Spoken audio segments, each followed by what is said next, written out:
नमस्कार दोस्तों, मैं हूं दीपक सिंह, दैनिक सवेरा समाचार से। 1990 में यासीन मलिक ने 4 वायुसेना के जवानों पर गोलियां चलाई थी, अंधाधुंध गोलियां चलाई थी, जिसमें वो शहीद हो गए थे। और अब एक चश्मदीद गवाह ने यासीन मलिक को पहचान लिया है। जेकेएलएफ के प्रमुख यासीन मलिक को कल पहचाना गया गवाह के द्वारा, चश्मदीद गवाह के द्वारा, और कहा गया कि यही वो शख्स था, यही वो आतंकवादी था जिसने वायुसेना के जवानों के ऊपर गोलियां चलाई थी, अंधाधुंध गोलियां चलाई थी, जिसमें हमारे वायुसेना के 4 जवान शहीद हो गए थे। इस यासीन मलिक के साथ कुछ और भी आतंकवादी थे, जिनका नाम जो है वो आज हम आपको बताने जा रहे हैं। इसके अलावा भाजपा की स्टेटमेंट भी इसके ऊपर बताएंगे कि भाजपा जो है इस बारे में क्या कहती है।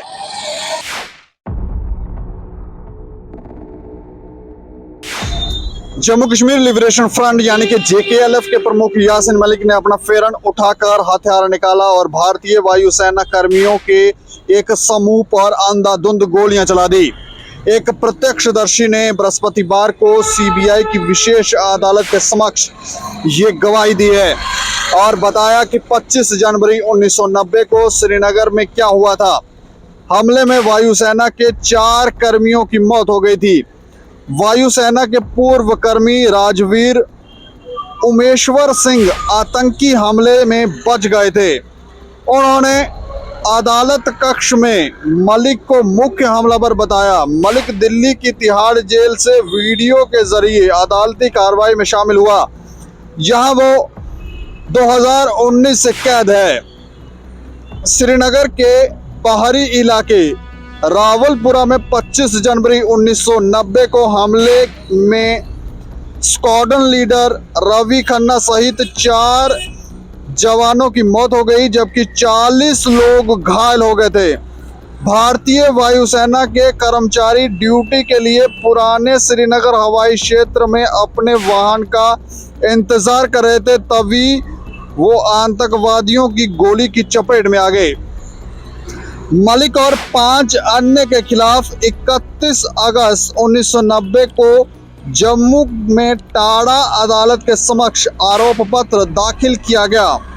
मलिक के अलावा वायुसेना कर्मियों की हत्या में शामिल अन्य आरोपियों में जेकेएलएफ से जुड़े अली मोहम्मद मीर, मंजूर अहमद सोफी उर्फ मुस्तफ़ा, जावेद अहमद मीर उर्फ नलका, शौकत अहमद बख्शी, जावेद अहमद जरगर और नानाजी शामिल हैं।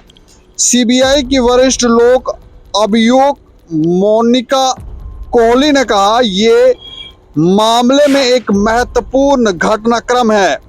अभियोजन पक्ष के गवाह ने गोलीबारी के लिए मलिक की पहचान की। कोहली मलिक के खिलाफ 2 प्रमुख मामलों में मुख्य अभियोजक हैं।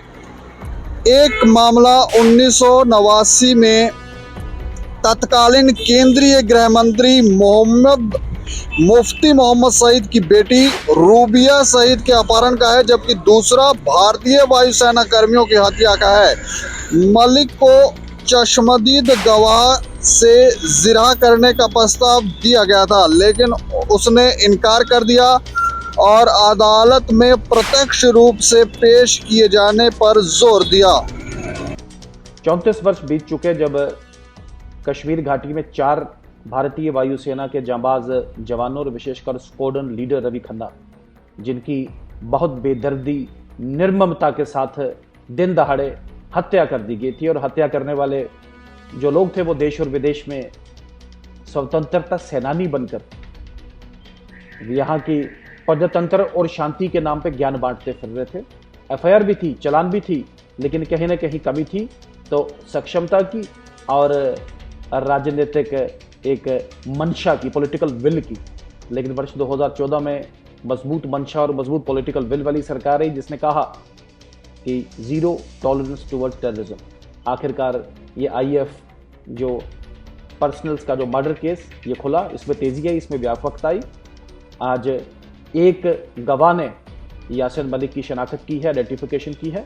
उम्मीद है जल्द ही इंसाफ मिलेगा लोगों की, बल्कि अपने नागरिकों की रक्षा और सुरक्षा पे सरकार कभी भी कोई भी समझौता करने को तैयार नहीं होगी। तो यासिन मलिक ही वो शख्स था जिसने अपना फेरन उठाकर गोलियां चलाई थी वायुसेना कर्मियों के ऊपर, जवानों के ऊपर, जिसमें वो शहीद हो गए थे। सिर्फ इतना नहीं, 40 लोग और घायल हुए थे इस गोलीबारी में। अंधाधुंध गोलियां चला रहे थे। उस समय इन्हें लगता था कि शायद ये आजादी इनको अब मिलने ही वाली है, लेकिन अब जो इनको आजादी मिल रही है और अब जो हो रहा है इनके साथ, इनको अब पता चल रहा होगा कि कितनी बड़ी मूर्खता थी। बेकसूर लोगों पर गोलियां चला रहे हैं, अपने देश का नुकसान कर रहे हैं और बनने अपने आप को समझते थे कि हम क्रांतिकारी हैं। ये हमें लगता है कि दुर्भाग्य है हमारे देश का कि हमारे ही समाज के कुछ ऐसे लोग पैदा हुए जिन्होंने आतंकवादी का साथ दिया, उनके समर्थक बने और अपने देश का नुकसान किया। लेकिन अब इनको यासिन मलिक को, उसके साथियों को पहचान लिया गया है और जो खून खराबा इन लोगों ने किया था अब उसका दंड भी इन्हें मिल रहा है। इसमें आप क्या चाहते हैं? आपका क्या दृष्टिकोण है? जरूर अपना दृष्टिकोण रखें। अगर 2014 में मोदी सरकार ना आती तो शायद अभी जो इनके साथ हो रहा है वो ना हो रहा होता, क्योंकि पहले सरकारों का रवैया इस तरह का था नहीं जो देखा गया है। तो आप अपनी राय रखें और देखते रहें दैनिक क्षण समाचार। मुझे और मेरे सहयोगी राजीव गुप्ता को दें इजाजत। नमस्कार।